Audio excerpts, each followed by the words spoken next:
So what is the number one myth that guitarists believe that could actually be holding them back? It's not tone wood, but it could be something that's rather obvious once you think about it. Hi everyone, welcome back to the Ministry of Guitar. I'm Utkarsh, coming to you from Singapore.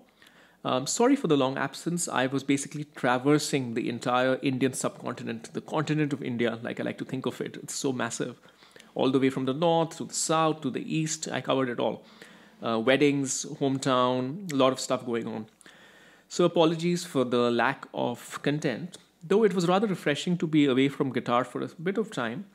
And, being away from guitar, as I've said before on this channel, can sometimes refresh your playing and your thinking. And I'm kind of going through this process now that I'm back. And as I was doing this, I realized something which I think I've known for a while, but I haven't articulated it to myself quite in this way. And I wanted to articulate it here because I've been feeling that over the last few days. When you start playing guitar, and I've been playing guitar for over 20 years now, there is one thing that you're obsessed with. It is with getting better. And how you get better is through improving your technical proficiency, right? If initially, say, you can play, at this speed, then you get faster, and you get faster. You learn different techniques, perhaps. If initially all you can do is fret a note, then you learn vibrato, and then maybe you learn tapping. Maybe you can, I don't know. I shouldn't turn this into a technical, my technical ability or lack thereof. But the point is, technical proficiency is an obsession. And that's kind of what we equate. How do you become a better guitarist? You become more technically proficient. But let's look at this in the context of today. If you look at the past, it made a lot of sense because technical proficiency helped advance guitar music to a great extent. Right? As guitarists got faster, as they managed to figure out tricks that they can do with the tremolo or with their fingers, it advanced the kind of music that people were creating. Starting all the way from, say, the way Eric Clapton used, all his bends and vibratos, and even phrasing, but let's forget about phrasing. But definitely, say, think of Eddie Van Halen, the speed with which he played, all the tapping. Think of the entire 80s shred movement. All of that music would not exist if it was not for technical proficiency, right? And most of metal, right? All the stuff that people do with their right hands. James Hetfield's Power Right Hand Master Puppets. All of that required technical proficiency. So it made a lot of sense.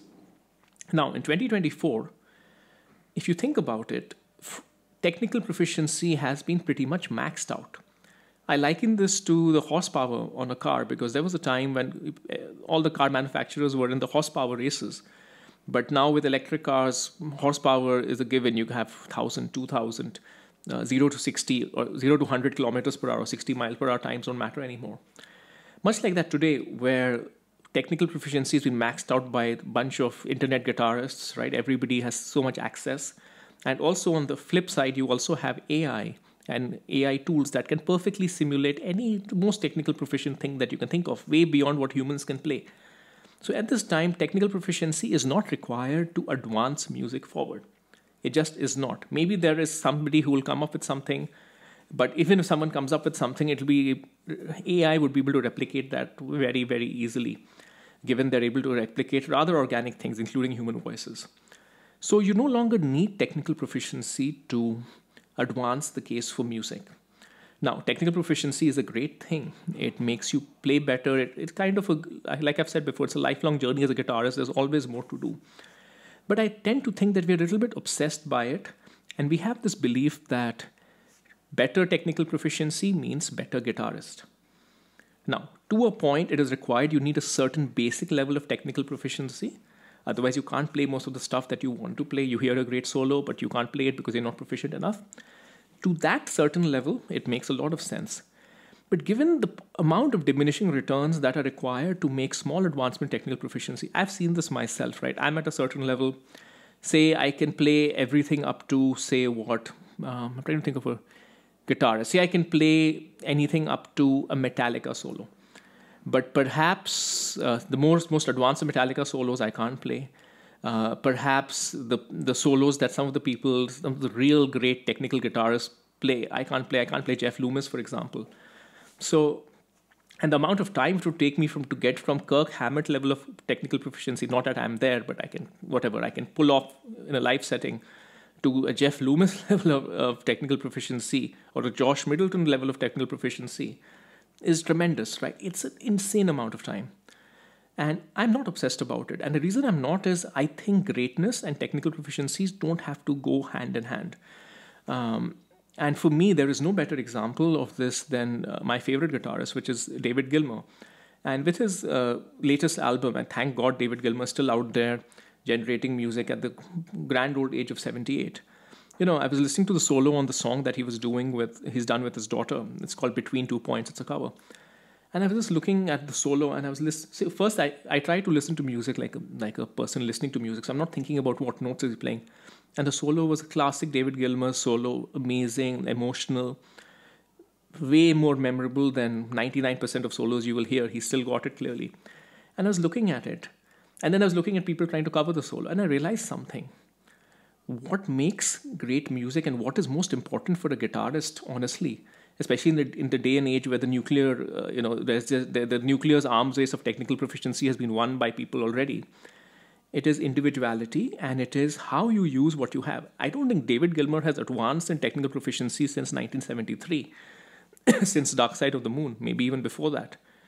Yet, he is probably making some of the better, more memorable, to a mass audience. I'm not saying this is for the Steve Vai fan who will be like, no, David Gilmour is overrated or whatever. But for the general person listening to music, like most people do, not people who are extremely involved, David Gilmour's guitar solo, where he's literally playing, simple things on the minor scale, but of course it's the way David Gilmour plays it. That's what matters. What matters is not practicing 10 hours a day, 12 hours a day. Once you're at a certain level, to eke that final tenths of speed, or to finally master a certain technique just for the sake of it, which is super advanced and no one else can do it. What matters is creating a beautiful piece of music that people like and can respond to. And also what matters is individuality. And one of the things that I noticed with David Gilmour, which most people have talked about, but this is my personal opinion, is that you may know exactly what to play. You may know the tabs. You may even know what he's doing, where he's bending into whatever, but you just can't replicate it. And, if you look at the beginning of Between 2 Points solo, where, I should just play it. It's basically just on the B minor scale. He basically does those two notes. What is it? But then at the end of it, he has a bend. He has a bend from B to, C sharp, D. He has a bend from B to D. And I can't do it the correct way. Nobody I've seen cover it the correct way. It's just a bend. But there's something about a David Gilmour bend. Maybe it's the speed of it. Maybe it's the extent of it. Maybe it's the nuances of it. That is just like, I'm doing a very poor job at it. But you go back and listen to the song on YouTube, because I can't put it here for copyright reasons. And you try and see whether this is right at the beginning of the solo. Maybe about 5 seconds in, you see that first bend. And then you see other people trying to replicate it. You can know exactly what he's doing, but you can't do it. And what he does, importantly, this is the important point. People can be individual, but people can be distinctive and sound like shit. The way he does it, nobody else can do it, and it sounds amazing. And you wish you could do it like he did it. And it's got nothing to do with technical proficiency. Maybe, I don't know, maybe his finger just bends a certain way. Maybe he's been doing it for years, that maybe he has that taste inside as the way his brain is connected. It just works. So what I'm trying to say here, by using the poster child of non-technical technical proficiency, which is David Gilmour, is that if you're trying to improve your technique and you're working on something, it's a great thing.